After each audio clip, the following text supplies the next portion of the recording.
So that grief back to back, for some people, I know one person in ministry told me they took a year and they didn't necessarily participate and do things in ministry. Their brother had died. They said, I took a year. Yes, ma'am. They needed that. And his grief has no timeline for folks. Right. And so I haven't necessarily experienced shaming for taking a while to grieve, but I can tell you something that was very hurtful to me in community. I had some people say in community, Toshiba, we understand that your son died, but you're our elected official and we need you to respond. We know you can't help that your kid, we get that. And so in my brain, I'm like, well, if you really get that, you wouldn't even make that statement to me. There wouldn't be a but at the end. Right, at all, right? Yeah. Grammatic stuff come into place. It canceled out everything in the beginning. Exactly. And so I've heard people say that to me, and I don't think people really realize how that resonated. And what that did to me was I had to turn to my spiritual wellness domain and say, God, is people really thinking and moving like this? They need what they need? Right, that was hurtful. Yes, ma'am. Right, but he helped me process it, right? And understanding my role, because you asked, how do I deal with all those roles and then all this grief? So people grieve in different ways. I've just been fortunate to have tools to help me grieve so that I can still continue to do the work that I love. And in the moments when grief comes in its wave, I pivot and I pause. Yes, ma'am. And I'm not ashamed to pivot and pause, no matter what work that I might be doing. Yes, ma'am. We're having a good dialogue. I ain't cried. I'm proud of myself now. But if I did need to, I'm okay to say, give me a minute, Ivan, right? Because I miss my kid really bad. Yes, ma'am. Really, really, really bad. I miss him. A brilliant young mind. And I love him, but I can't bring him back. Yes, ma'am. So you have to look at real life practical things. You have to look at reality and move out of emotion. Emotions get us in a lot of trouble. Emotions are there to help us understand what we might be feeling, but we can't let emotions run us or rule us. Yes, ma'am. And so when I had to pull out of the emotion of it and say, you can never bring him back, but how do you embrace what you had with him? And that's when I began to be able to talk about him and to celebrate the amazing kid he was. Yes, ma'am. Yeah, so. And even with your own children, through your whole career, you have been a champion for children. Yeah. Not just your biological children, but children across the nation you have been champion for, especially in this area here. What was it that propelled you to say, hey, I want to run for the Wake County School Board, or I want to fill that seat? Was it something negative that you saw that you thought maybe you could fix with the school board? Was it something that you just wanted to make better? What was it that said, hey, I want to fill that spot? Well, guess what? I didn't ask to fill the spot. Community literally called me. Wow. So when Commissioner Waters, was school board member Tara Waters, decided to fill former Commissioner West's seat. Community called me and said, hey, Tara's wants to apply to run for the commission seat. Would you apply for the school board seat? We need you. Now, granted, I've been advocating for a long time in a different district, but I never would choose. There was other times that the same scenarios came, but I had to choose my family. Because again, I was living with a husband for 18 years with a severe mental illness. My children had their own challenges with mental illness. And I needed to be a mom. And while I was really doing a lot of advocacy work in education, I still needed to be a little bit more present than running and being on the school board at the time. But look at God. What's for you is for you. Yes, it came back around full circle. And so when community reached out to me, and then whenever they opened up, because we knew once she was appointed that the seat would open up. And so I had to do the process and the work. And now was the time. I had a conversation at the time my son was alive. And because remember, that was 2024, right? That I was appointed. My son dies in 2025. Yes, ma'am. And so I spoke with my son, who was battling sickle cell disease, in and out of the hospitals all the time.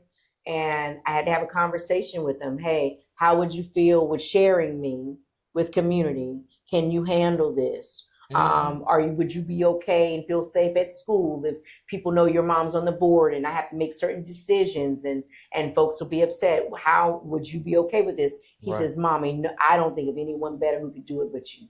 Wow. He says, everything. You've advocated for children and for me. You've taught me so much how to advocate for myself in the school. And he was on top of his advocacy work with getting his work. He still maintained 3.5, I think, 2 GPA while in and out of the hospital. But he says, Mommy, you should do it. And there were times when I didn't want to do it, and he was pushing me to do it. And so I applied. It worked out in my favor. I remember sitting there, though, Ivan. I remember sitting there when I did after the interview with the school board, and the votes had to be tabulated.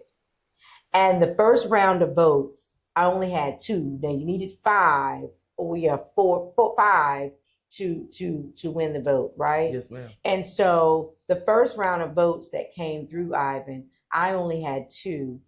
And another person had, I think, 2 or something, and then someone had 4. And then the other people only got like 1 or something like that, or whatever it was. And I was like, woof. My heart kind of dropped a little bit, like, what?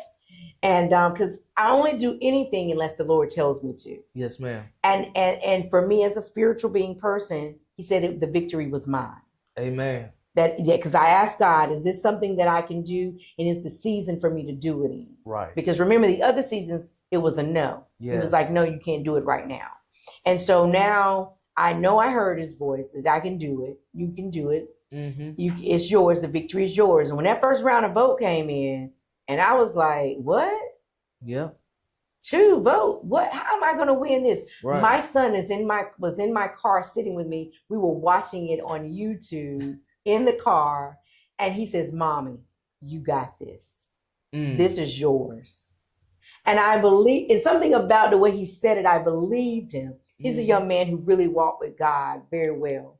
And the next round of vote that came in, I had it. I got the second or third round of voting.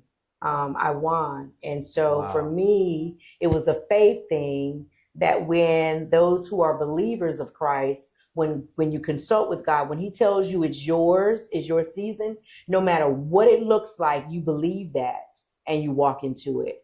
And that's what happened to me. And so that's how I got appointed. And then because I love education, you know, I'm all about the kids. Yes, and ma'am. So, but when you talk about the thing that pushed, though, is my own children were having troubles in the school system. So it was the way my children were treated unfairly in the school system. It was the way that resources weren't properly shared with certain populations and groups of children. It was the way the suspension rate was going through the roof toward Black and brown children. Now, that was my real big thing that I pushed. And so those were my passions, and the reason that made me want to be on the school board is because I believe that we can close the student achievement gap. Amen. And I believed in 0 to 5 early learning. And so those were the things that I did. My first work, when I told you in the beginning about God had me do some back work with meeting people's practical needs first and then coming back to spiritual. Well, my first partnership was in the Wake County Library System. Wow. In Knightdale, the regional center there in Knightdale. I was doing assessments and sharing with parents and everyone that participated in our program because I was doing advocacy work to show parents how to navigate through the school system. Yes, ma'am. And so as I showed them that, to be a part of our program, you had to do 2 things. You had to be registered to vote and you had to have a library card. And the reason why they had to have a library card, because the library card had a whole lot of resources attached to it academically. Yes, ma'am. And families did not know it. Didn't know.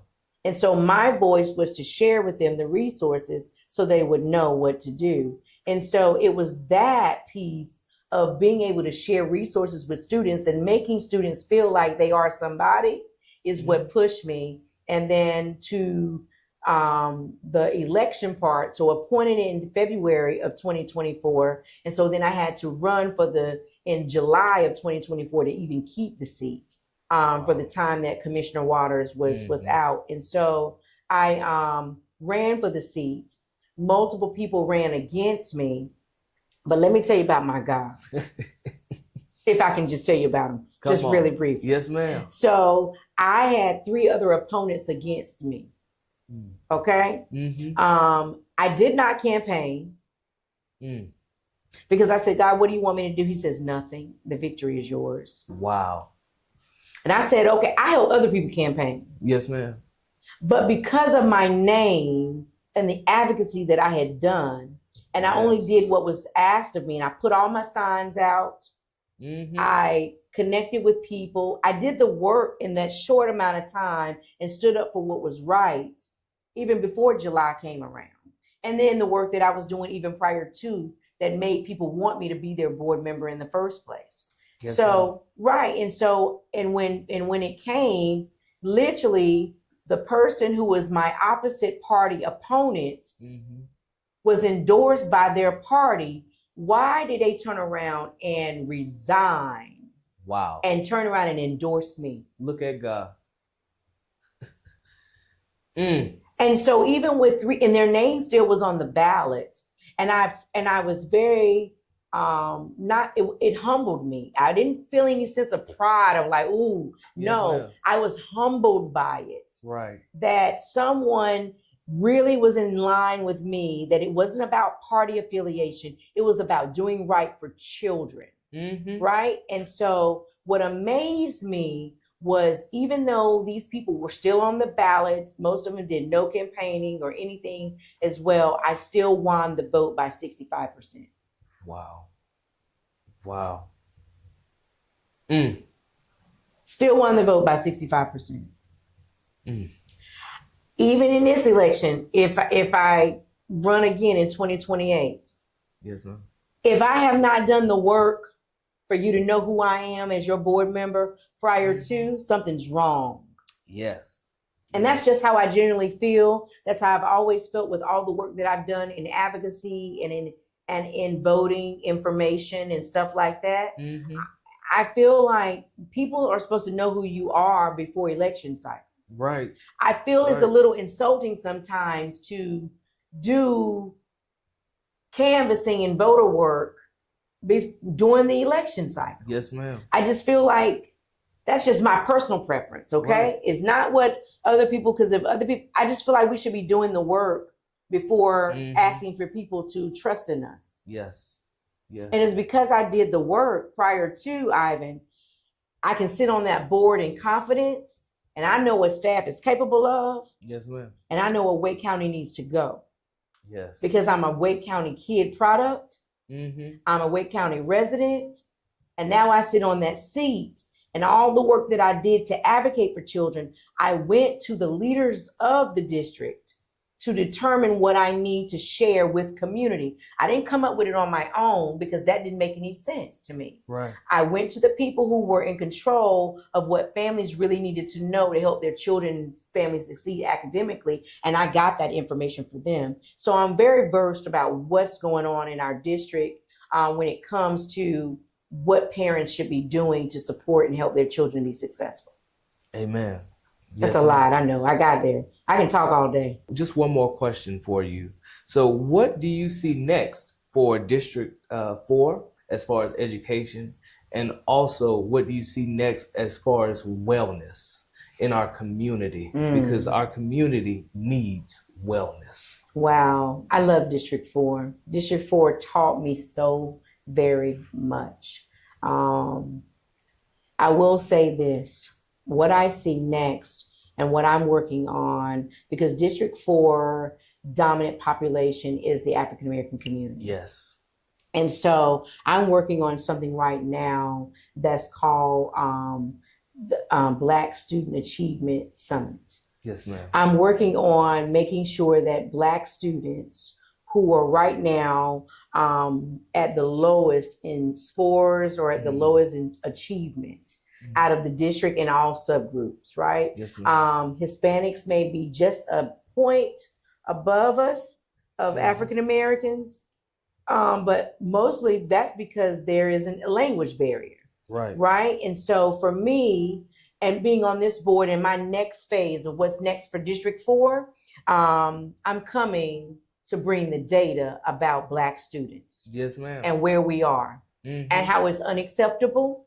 And the same way that we have resources and services for ESL students, the same way we have resources and services for special education students, there needs to be resources and services for Black students. Amen. Why? Not because it's race, but because it's data driven. Yes, ma'am. And if we are to lift up the Black students, we lift up all of Wake County. Why? Because that's that tide that lifts all boats, right? And so to me, it has nothing to do with race, it has nothing to do with DEI. It has to do with the fact that there are some historical factors that are creating this low proficiency rate.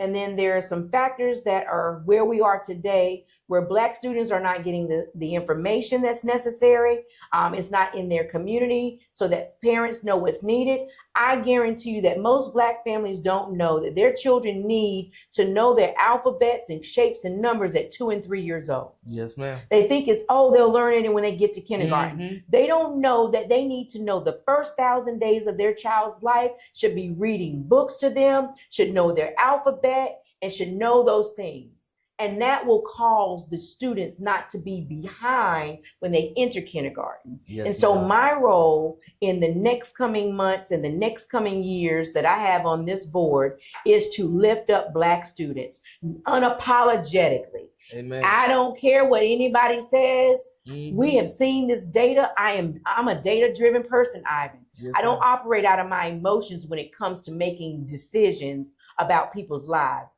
I operate out of the data, and the data says that Black children are struggling. I'm not going to be a Black woman sitting on a board. Right. Come on.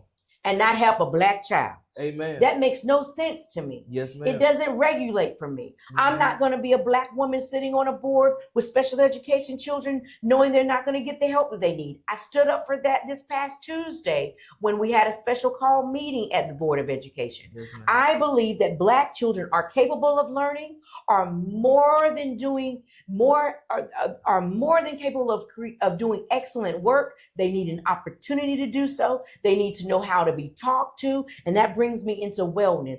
They need to know that they are loved. They need to know that they are enough. Yes. They need to know that they are welcome in your schools and that they are capable of doing what is necessary to be successful. And so the wellness piece of District 4, and it's on my website for the school district that I do, toshibarice.org, is they'll find under engage or connect with T. Rice, they'll find a tab that says wellness. The 8 dimensions of wellness is there for them to create a wellness plan. So what wellness looks like for me in the Wake County school system is students being emotionally well to be there, right?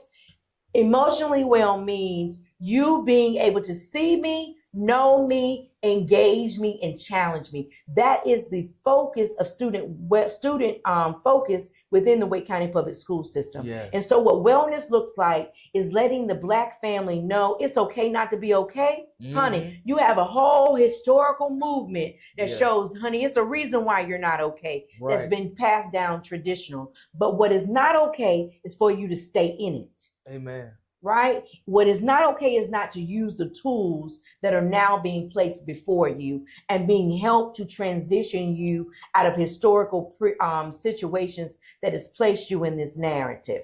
And so what I am doing is, one, making sure that Black students understand what CTE classes are, understand what AP classes are, understanding what you need to do in order to qualify to go to college if you desire, or to be in a career. What does that look like for them? Yes, and ma'am. Being in spaces where they feel welcome. And that's where we are with the welcoming space for Black families, Black communities to understand this is what wellness looks like. Black joy. Amen. I love some Black joy. Yes, ma'am. I love seeing Black boys smiling and being their authentic selves. Why? Because I'm a Black mother with 4 Black sons. Why wouldn't I not champion for Yes, Black ma'am. males? right? My friends know me. They said, you're so impartial. I said, no, the things that Black men has endured historically, Right. yes, Black women, we endure, but the things that Black men have endured historically.